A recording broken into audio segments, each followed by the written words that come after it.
What up, y'all? It's your boy R to the A to the S. Yes, Rod's here with Pursuit Cause Blog. Today, here to talk about the movie Dope. Just saw a free screening of this last week. Now, this movie is rated R. There is one nude scene, so that is a warning. Overall in this movie, I'm talking about stuff I liked, stuff I didn't like.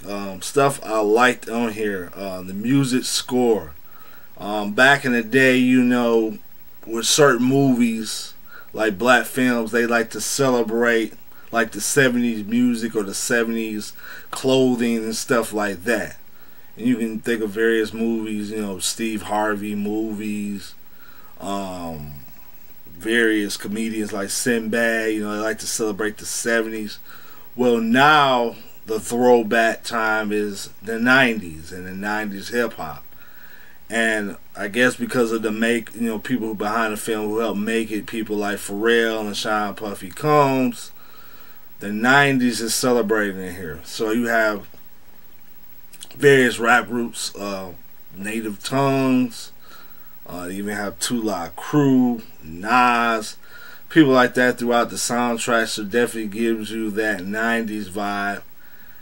And, you know, that's the lead character Malcolm and his friends are basically into the 90s music. They're into the nostalgia of that. Of course, they didn't grow up during that time. They're teenagers, but they idolize that music, you know, and wishing the music was, you know, like that again today. So definitely the music in this film was great. Acting was pretty good. A lot of black films, I can't get past the bad acting, but this cast is pretty good. The man who played Malcolm was the lead character, and Malcolm is basically, if you were the best way to describe him, he's sort of like a Dwayne Wayne from Different World. If you were to have Dwayne Wayne in high school, this is what he would sort of be, this nerdy, smart dude. He's on his way to college, doesn't have, you know, any girls and stuff like that. So he's like this real nerdy dude, and he has these two friends. One is a lesbian girl, and another is, well, it seems like he's Latino, but it's hard to tell within, you know, his race and nationality, but I believe he's Latino. He's the guy who played Zero. If anybody seen the film, what is that? Dang, it'll come to me. But anyway, yeah, they're three friends. They have this rock band. Even though they're into 90s hip hop, they're also into rock music, and they have this rock band. And basically, they get caught up in a dumb situation. The neighborhood dope dealer, who is played by A$AP Rocky, invites them into this party, and they make some bad decisions, and from there they're basically on a run from these dope dealers, as you can tell by the title Dope. Now,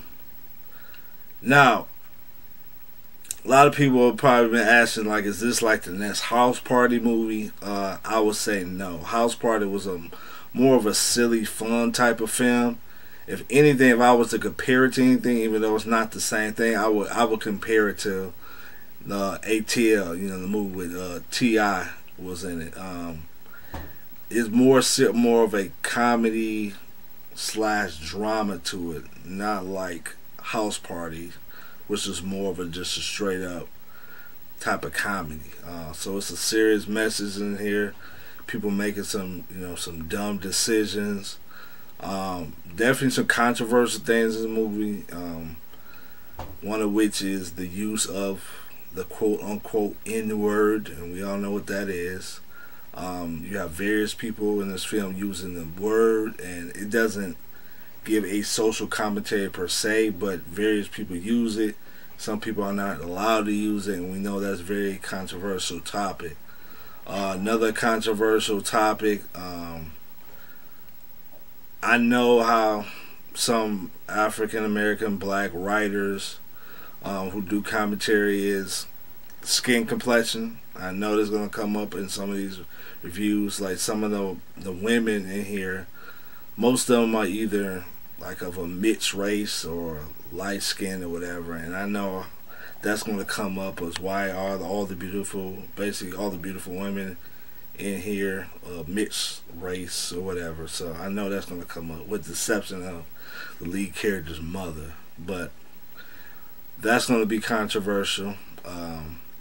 Now, some of the stuff I didn't like, I think it could have been shorter. I think it's like an hour and 45 minutes, maybe something like that.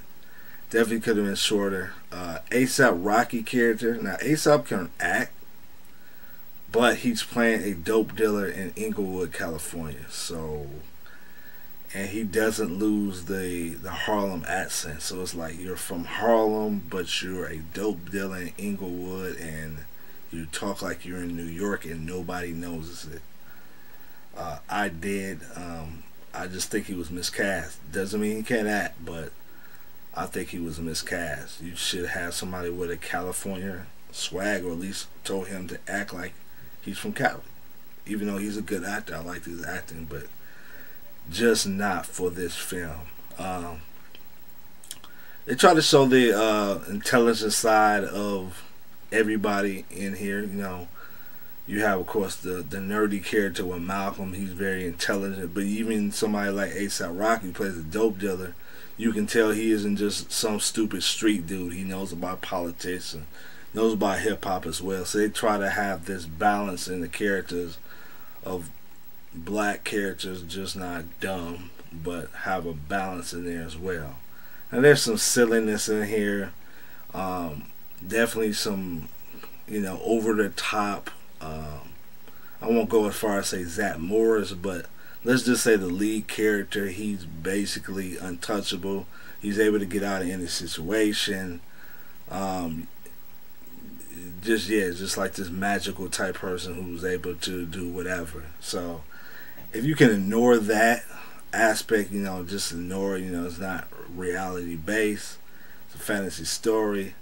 I think you would enjoy this film. Like I said, I think this is probably the best quote unquote hood film since ATL. That's the best way to describe it. So that's my thoughts on this. When you see it, I'd love to hear yours. See what costs some ball, a couple cents in them out.